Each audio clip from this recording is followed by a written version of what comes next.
Everybody, welcome back to the Trading Post. It's me, Fred, and I star of the show, Noodle. And this is episode 21, The Mysterious Black Dogs. I hope you guys enjoy this. We dug in a little bit. We got a lot of different instances and things of the sort, so enjoy the show, y'all. All right? I'm going to go ahead and put him back up. He's still asleep, so he's half asleep. Mysterious Black Dogs, as I've said previously. Let's get jumping into this, okay? There's been a lot of legend and lore about black dogs that can appear and vanish at will. Some people call them hellhounds. Like Arthur Conan Doyle, he wrote about the Hound of the Baskervilles, and that was one of them. Just for a couple examples. But we're going to go down through this, and we're going to talk about different lore and legend throughout the world that is known about the black dogs. All right, I hope you guys stay tuned, stay inquisitive about this, okay? Hopefully this will pique your interest. All right, the black dog is a supernatural spectral or demonic hellhound originating from English folklore that has also been seen throughout Europe and the Americas. It is usually unnaturally large with glowing red or yellow eyes, is often connected with the devil as an English incarnation of the hellhound, and is sometimes an omen of death. It is sometimes associated with electrical storms, such as Black Shuck's appearance at Bungay, Suffolk, and also with crossroads, barrows as a type of hairy hound, places of execution, and ancient pathways. Black dogs are generally regarded as sinister or malevolent, and a few, such as the Barghest and Shuck, are said to be directly harmful. Some black dogs, however, such as the Gert dog in Somerset, are said to behave benevolently. Pardon me, I'm not feeling so good today, you guys. Benevolently, as guardian black dogs, guiding travelers at night onto the right path or protecting them from danger. The black dog is a recognized folkloric motif. All right, the origins. The origins of the black dog are difficult to discern. It is uncertain whether the creature originated in the Celtic or Germanic elements of British culture. Throughout European mythology, dogs have been associated with death. Examples of this are the Cwnanwen in Welsh, the Garmr of Norse, and Cerberus Greek, all of whom were in some ways guardians of the underworld. This association seems to be due to the scavenging habits of dogs. It is possible that the black dog is a survival of these beliefs. Now, examples. Black dogs have been reported from almost all the counties of England, the exceptions being Middlesex and Rutland. Some of the better known black dogs are the Barghest of Yorkshire and Black Shuck of East Anglia. Other names are Hairy Jack, Padfoot, Skriker, Maudie Doo or Mothie Doog, Hateful Thing, Swooning Shadow, Bogey Beast, Guy Trash or Guy Trash. Although the Church Grim is not a Barghest or Shuck, it can also take the form of a large black dog.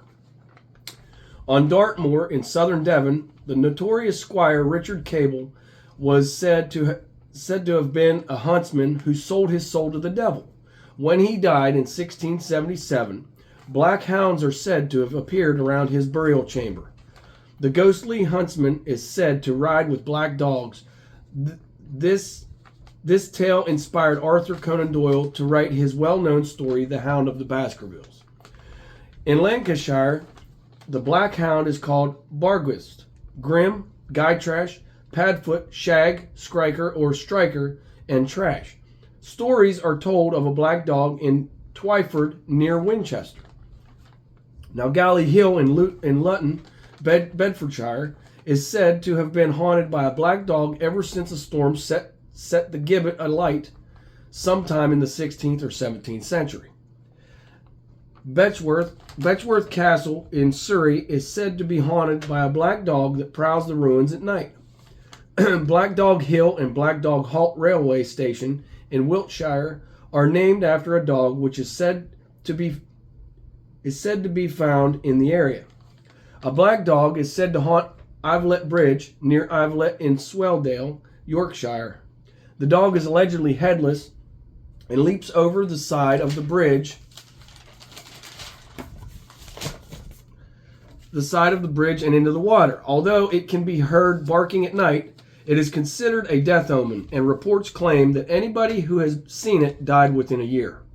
The last sighting was around 100 years ago. A black dog in Hertfordshire haunts the town of Stevenage near the Six Hills, a collection of Roman barrows, and Walmerley Wood. Cannock Chase in Staffordshire has long since had rumors of a black dog. The Hednesford Hellhound and the Slitting Mill Bastard, to name but two. Paranormal societies have investigated the phenomenon, particularly in the 1970s. A black dog is said to have appeared to wrestlers at Whiteborough, a tumulus near Launceston. A black dog was once said to haunt the main road between Bodmin and Launceston near Lincoln Horn. During the 1800s, a Cornish mining accident resulted in numerous deaths and led to the local area being haunted by a pack of black dogs. The parish of St. Teith is haunted by a ghostly pack of dogs known as Cheney hounds that once belonged to an old squire named Cheney. It is uncertain how he or the dogs died, but on Cheney Downs, the dogs are sometimes seen or heard in rough weather. From the Isle of Man is a tale of a guardian black dog that prevented the deaths of several men. A fishing boat was waiting in Pearl Harbor for its skipper to command the crew on a night's fishing. They waited all night, but the skipper never come. In the early morning, a sudden storm sprang up in which the boat might have been lost. When the skipper rejoined his crew, he told them that his way had been blocked by a great black dog, and whichever way he turned, it always stood before him until he finally turned back. There are numerous unnamed black dogs in Guernsey, usually associated with place names derived from bete or beast. The Gallitrot of northern England and Suffolk is notable for not being black, though otherwise fulfilling the archetype. It is described as a large white dog with a shadowy or indeterminate outline and will chase anyone who runs away from it. The word is derived from galley, to frighten. Hold on. Hold on. Move the thing on camera. Okay, Barghest. A Barghest or Barghest is said to roam the Snickelways and side roads of York, preying on passerby, and has also been seen near Clifford's Tower. To see the monstrous dog is said to be a warning of impending doom. Sorry, you guys. I'm trying. I'm not feeling good today. Apologize. Black Dog of Aylesbury. A man who lived in a village near Aylesbury in Buckinghamshire would go each morning and night to milk his cows in a distant field. One night on his way there, he encountered a sinister black dog, and every night thereafter until he brought a friend along with him. When the dog appeared again, he attacked it using the yoke of his milk pails as a weapon. But when he did so, the dog vanished and the man fell senseless to the ground. He was carried home alive but remained speechless and paralytic for the rest of his life. All right, the Black Dog of Bully. In Jersey, the Chien di Bolole, Black Dog of Bully, tells of a phantom dog whose appearance presages storms. Le Chien di Boule is described as a monstrous black hound with eyes the size of saucers, and in some versions of the legend, a chain which it drags behind it, the sound of which is often the first warning victims have of its presence. Although terrifying, it never does physical harm. Its appearance is said to herald a storm. The real reason for the superstition of the black dogs of Bully Bay is thought to be due to smugglers. If the superstition was fed and became real to the locals, then the bay at night would be deserted and the smuggling could continue in security. The pier at Bully Bay made this an exceptionally easy task. A local pub retains the name the Black Dog. Another theory has it that Lichan, or the dog, is an oral corruption of Lichuan, a juré term for a French royalist émigré, many of which took refuge in the island during the French Revolution, and the legend took off from there. Now, Black Dog of Lyme Regis. Near the town of Lyme Regis in Dorset stood a farmhouse that was haunted by a black dog.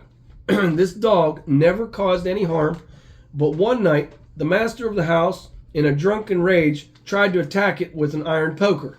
The dog fled to the attic where it leaped out through the ceiling, and when the master struck the spot where the dog vanished, he discovered a hidden cache of gold and silver. The dog was never again seen indoors, but to this day it continues to haunt at midnight a lane which leads to the house called Hane Lane or Dog Lane.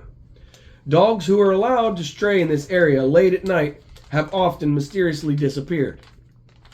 A bed and breakfast in Lyme Regis is named the Old Black Dog, and part of the legend states that the man who discovered the treasure used it to build an inn that originally stood on the site.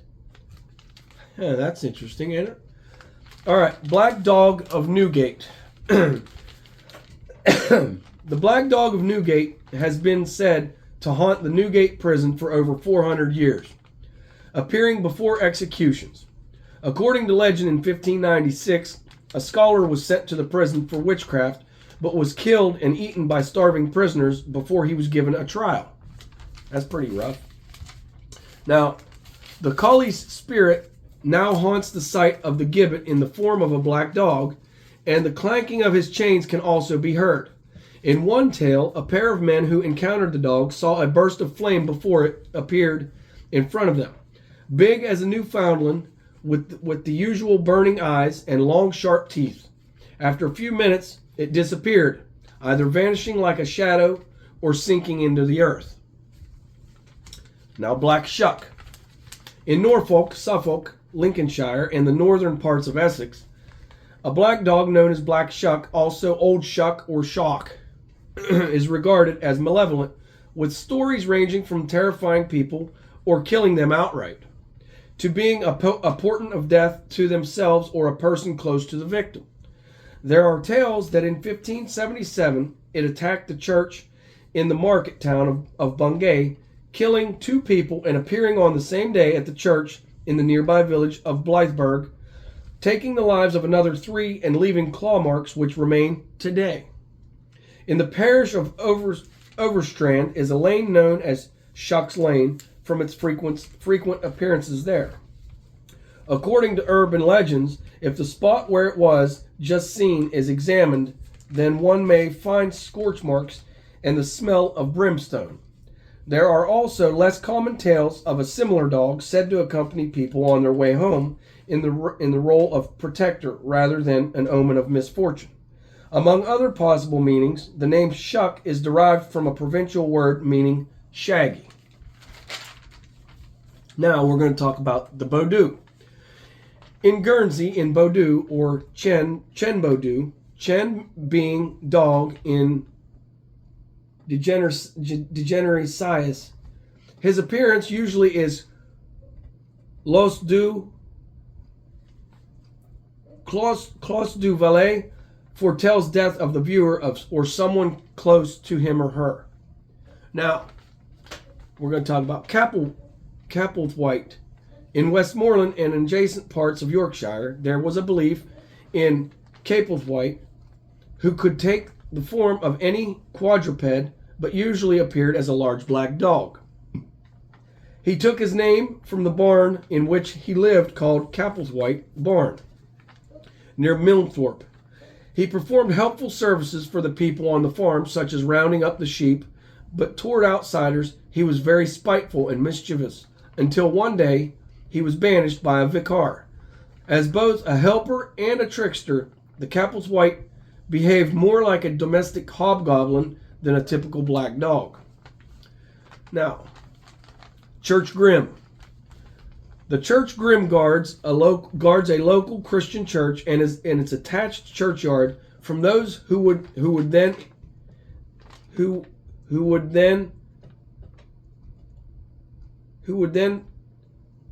purpose it.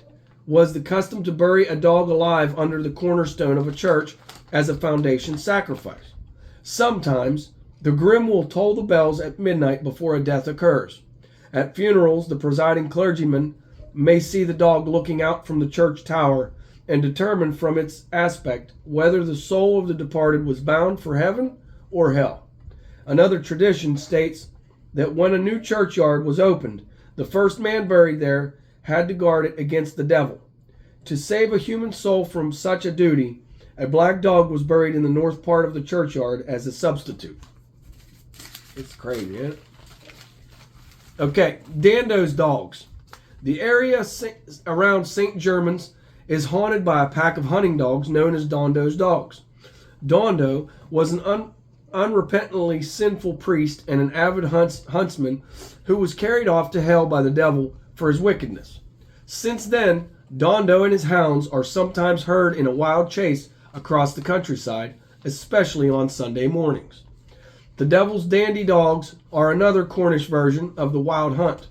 They are often conflated with Dando's dogs, but are much more dangerous. The huntsman is the devil himself, and his dogs are not just ghosts, but true hellhounds, black in color with horns and fiery breath. One night, a herdsman was journeying home across the moors and would have been overtaken by the dandy dogs, but when he knelt and began praying, they went off in another direction in pursuit of other prey. Now, here's another one called Freybug. Freybug is the name of an alleged black dog. Sorry, that's all that I got on that. Sorry, that was kind of skimp. Gabriel Hounds. We're going to go to Gabriel Hounds. Gabriel Hounds are dogs with human heads that fly high through the air and are often heard but seldom seen. They sometimes hover over a house, and this is taken as a sign that death or misfortune will befall those who dwell within. They are also known as Gabriel Ratchets, Ratchet being a hound that hunts by scent, Gable Ratchets, and Sky Yelpers, and like Yeth Hounds, they are sometimes said to be the souls of unbaptized children. Popular conceptions of the Gabriel Hounds may have been partially based on migrating flocks of wild geese when they fly at night with loud honking. In other traditions, their leader Gabriel is condemned to follow his hounds at night for the sin of having hunted on Sunday, much like the Cornish Dando.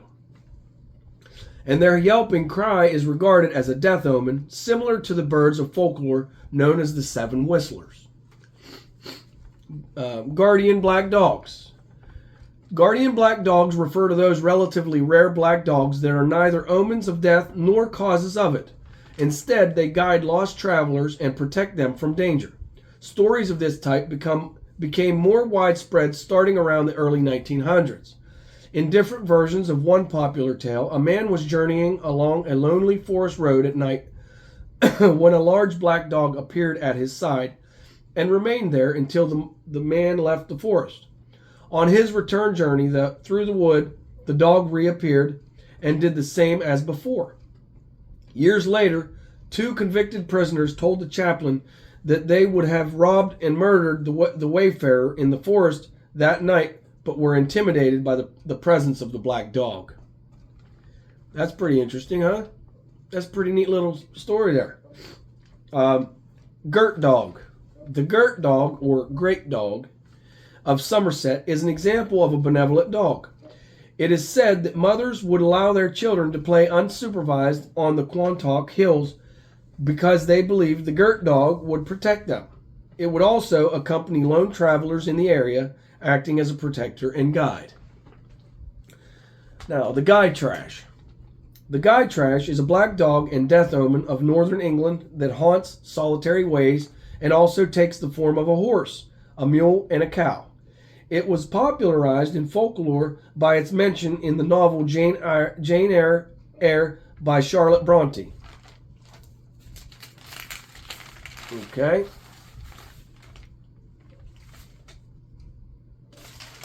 Okay. Now we're going to do Harry Jack. Harry Jack. There are many tales of ghostly dogs in Lincolnshire collected by Ethel Rudkin for her 1938 publication Folklore. Such a creature, known locally as Harry Jack, is said to haunt the fields and village lanes around them around Hemswell, and there have been reported sightings throughout the country from Brigg to Spalding. Budkin, who claimed to have seen Harry Jack herself, formed the impression that black dogs in Lincolnshire were mainly of a gentle nature and looked upon as a spiritual protector. Harry Jack was also said to haunt lonely plantations, byways, and waste places where it attacked anyone passing by. Now, Maudie Dhu. In the Isle of Man is the legend of the Maudie Dhu, or black dog in Manx. Also styled phonetically Mothe Dug or Motha Dhu. It is said to haunt the environs of Peel Castle. People believe that anyone who sees the dog will die soon after the encounter with the dog. It is mentioned by Sir Walter Scott in The Lay of the Last Minstrel, for he was speechless, ghostly, wan, like him of whom the story ran, who spoke the spectre hound in man. Okay, that was an excerpt from The Lay of the Last Minstrel. All right, now Padfoot. In Wakefield, Leeds, Pudsey, and some areas of Bradford, the local version of the legend is known as Padfoot. A death omen like others of its type, it may become visible or invisible and exhibits certain characteristics that give it its name. It is known to follow people with a light padding sound of its paws, then appearing again in front of them or at their side. It can utter a roar unlike the voice of any known animal, and sometimes the trailing of a chain can be heard along with the pad of its feet. It is best to leave the creature alone, for if a person tries to speak to or attacks it, then it will have power over them. One story tells of a man who tried to kick the Padfoot and found himself dragged by it through hedge and ditch all the way to his home and left under his own window. Although usually described as black, another tale concerns a man who encountered a white Padfoot. He attempted to strike it with his stick, but it passed completely through, and he ran home in fear. Soon afterward, he fell sick and died. Now, we're going to talk about the skriker and trash. The skriker, or shrieker, of Lancashire and Yorkshire is a death omen like many others of its type, but it also wanders invisibly in the woods at night, uttering loud, piercing shrieks. It may also take visible form as a large black dog with enormous paws that make a splashing sound when walking, like old shoes walking in soft mud. For this reason, the skriker is also known as trash, another word for trudge or slog. The name skriker is also derived from a dialect word for screech in reference to its frightful utterances. Now, Chico. In Guernsey, Chico, two Norman words for dog, whence cur, is headless and is supposed to be the phantom of a past bailiff of Guernsey, Gaultier de la Salle, who was hanged for falsely accusing one of his vassals. Now, we're going to talk about Yeth Hound. The Yeth Hound, or Yell Hound, is a black dog found in Devon folklore. According to Brewer's Dictionary of Phrase and Fable, the Yeth Hound is a headless dog said to be the spirit of an unbaptized child that rambles through the woods at night making wailing noises. It is also mentioned in the Denham Tracts, a 19th century collection of folklore by Michael Denham. It may have been one inspiration for the ghost dog in The Hound of the Baskervilles by Sir Arthur Conan Doyle, described as an enormous coal-black hound, but not such a hound as mortal eyes has ever seen, with fire in his eyes and breath. Now, the whist or wish hounds, whist is a dialect word for ghostly or haunted, are a related phenomenon, and some folklorists regard them as identical to the Yeth Hounds. Wistman's Wood on Dartmoor in southern Devon is said to be the home of the whist hounds as they make their hunting forays across the moor. The road known as the Abbot's Way and the valley of the Duerstone are favored haunts of the hounds. Their huntsman is presumably the devil, and it is said that any dog that hears the crying of the hounds will die. One legend states that the ghost of Sir Francis Drake sometimes drove a black hearse coach on the road between Tavistock and Plymouth at night, drawn by headless horses and accompanied by demons and a pack of headless yelping hounds. Charles Hardwick notes that black coach legends are relatively modernized versions of Wild Hunt and Furious Host traditions. Robert Hunt further defines wish or whist as a common term for that weird sorrow which is associated with mysterious causes. All right, now we're going to go into Scotland and Wales. Though English, black dog folklore has spread to other parts of the British Isles. In Scotland, the muckle black tyke is a black dog that presides at the witch's Sabbath and is supposed to be the devil himself, whilst near the village of Murthy is a standing stone, and it is said that the person brave enough to move it will find a chest guarded by a black dog. In Wales, the black dog counterpart was the Gwilgi, or dog of darkness, a frightful apparition of a mastiff with baleful breath and blazing red eyes. Another ghostly black dog is said to haunt St. Donat's castle, with some witnesses claiming it to have been accompanied by the hag Gwarki Ribin. Other British examples of spectral or supernatural dogs exist which fulfill the broader hellhound archetype, and which may have influenced black dog folklore, but which are not themselves black dogs.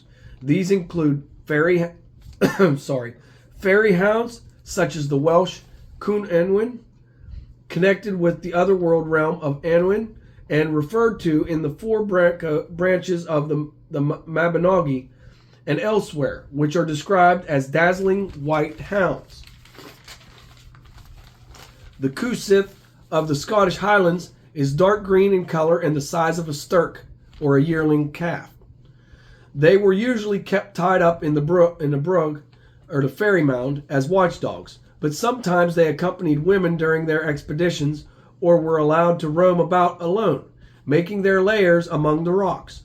They moved silently, had large paws the size of adult human hands, and had a loud baying sound that could be heard far out at sea. It is said that anyone who heard them bark 3 times was overcome with terror and died of fear. The dogs belonging to the Ferischen or Manx fairies can be found in a wide variety of colors. They are sometimes described as white with red ears or wearing red caps, or may be found in all colors of the rainbow. Now, outside of Britain, variations of the hellhound are known throughout world mythology and folklore, some of which may have influenced or been influenced by the English black dog. Now, in mainland Europe, the earliest known report of a black dog was in France in AD 856, when one was said to materialize in a church even though the doors were shut. The church grew dark as it padded up and down the aisle, as if looking for someone. The dog then vanished as suddenly as it had appeared. On mainland Normandy, the Rongueur d'Oise wanders the streets of Bayeux on winter nights as a phantom dog, gnawing on bones and dragging chains along with it. Ode Road Ogun, or Old Red Eyes, or the Beast of Flanders, was a spirit reported in Mechelen, Belgium in the 18th century, who would take the form of a large black dog with fiery red eyes. In Wallonia, the southern region of Belgium, folktales mentioned the Chen Alchini, chained hound in Walloon, a hellish dog bound with a long chain that was thought to roam in the fields at night. Okay? In Germany and the Czech Islands, it was said that the devil would appear in the form of a large black dog, attempted to steal Italian mystic Benedetta Carlini when she was a child in the 17th century, but her screams frightened him away. By the time her mother arrived, the dog had disappeared, and Benedetta and her parents interpreted this incident as the work of a devil disguised as an animal. Latin America. Now we're going to go into Latin America. Black dogs with fiery eyes are reported throughout Latin America, from Mexico to Argentina, under a variety of names, including the Perro Negro, Spanish for black dog, Nahual in Mexico, Huaychivo, and Huaypec in Mexico, alternatively spelled Yue, Way, or Way, Chivo, Pec Cadejo in Central America, the dog familiar in Argentina, and the lobizon in Paraguay and Argentina. They are usually said to be either incarnations of the devil or a shape-changing sorcerer. In North America, the black dog folklore likely spread with the English diaspora after the colonizing of America. The legend of a small black dog has persisted in Meriden, Connecticut, since the 19th century. The dog is said to haunt the Hanging Hills, a series of rock ridges and gorges that serve as a popular recreation area. The first non-local account came from W.H.C. Pynchon in the Connecticut Quarterly, in which it is described as a death omen. It is said that if you meet the black dog once, it shall be for joy. If twice, it shall be for sorrow, and the third time shall bring death. A New England black dog tale comes from southeastern Massachusetts in the area known by some as the Bridgewater Triangle. In the mid-1970s, the town of Abington was reportedly terrorized by a large black dog that caused a panic. A local fireman saw it attacking horses. Local police unsuccessfully searched for it. At first, they didn't see the black dog, but eventually a police officer sighted the dog walking along train tracks and shot at it. Apparently, the bullets had no effect on the animal, and it walked off, never to be seen again.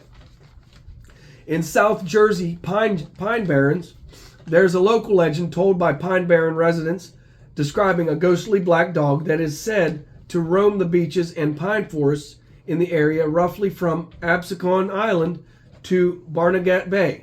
Unlike most British or Germanic black dog legends, the black dog of the Pine Barrens is generally considered a harmless or even benevolent spirit. According to folklore, pirates on Absecon Island attacked a ship and killed its crew.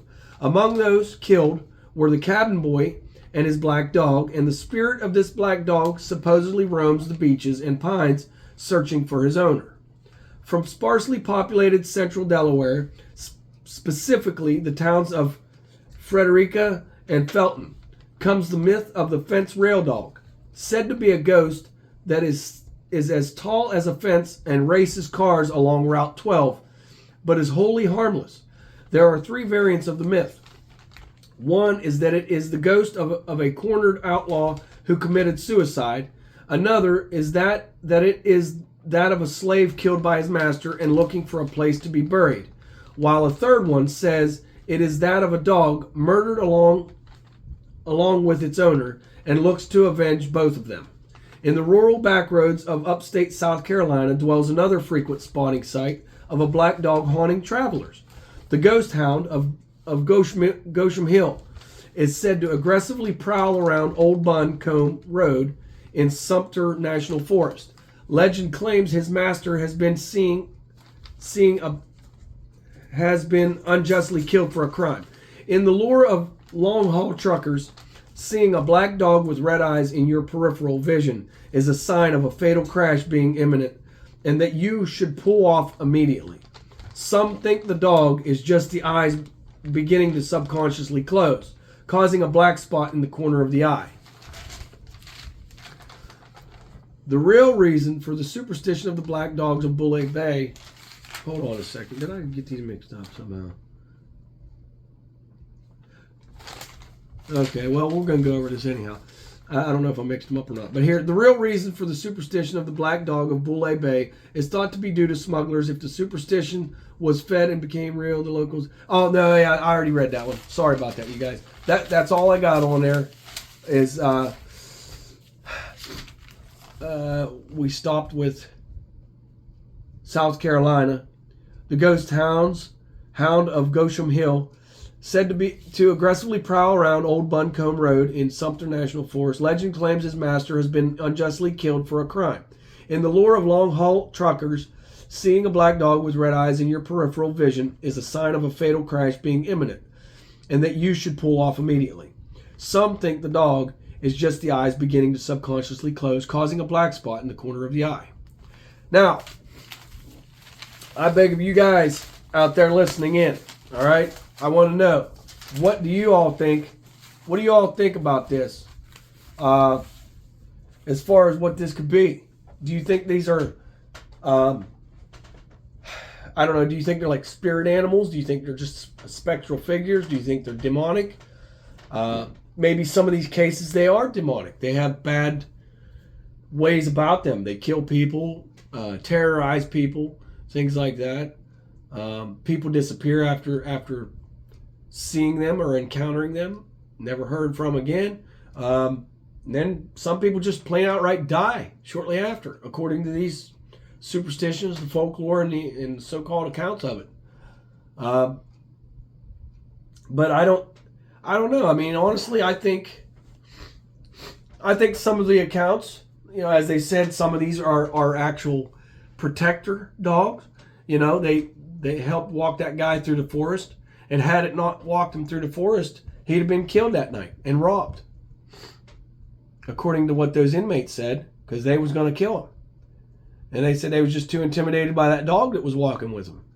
So, you know, that was good luck on him, you know.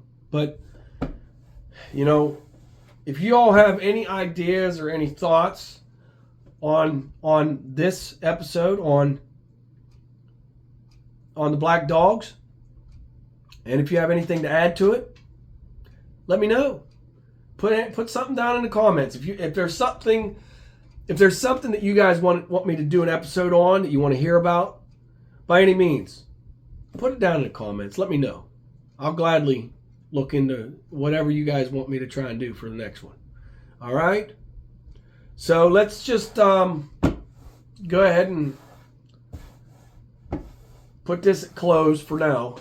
And I'm going to be doing some more legends and folklore and things of that sort. Mysterious disappearances. We're going to do all kinds of stuff here. Okay, you guys, if you guys have already tuned in here on this channel, you know that I do all kinds of stuff. And I'm going to try and branch out and do a variety of all kinds of things. Okay, I just started recently doing stories where I have pictures displayed throughout while I'm reading the actual story. I did Beowulf. I did A Study in Scarlet by Sir Arthur Conan Doyle, which is Sherlock Holmes story. Sorry it was so long. I honestly thought I was done with the first part, but I wasn't. And I had another. It's like 4 hours long, y'all. And I know that's a long time, but hey, some people like to put something on and listen to it, you know. So, anyways, if you guys have anything you want to add to this, anything that you want me to look into, put it down in the comments below. I'll look into it, and I'll definitely give you credit. I'll throw a shout out to you, you know, for helping out the channel. Okay. Thank you guys for tuning into the Trading Post, and you guys have a great one. You know, until next one, I'll see you then. Bye.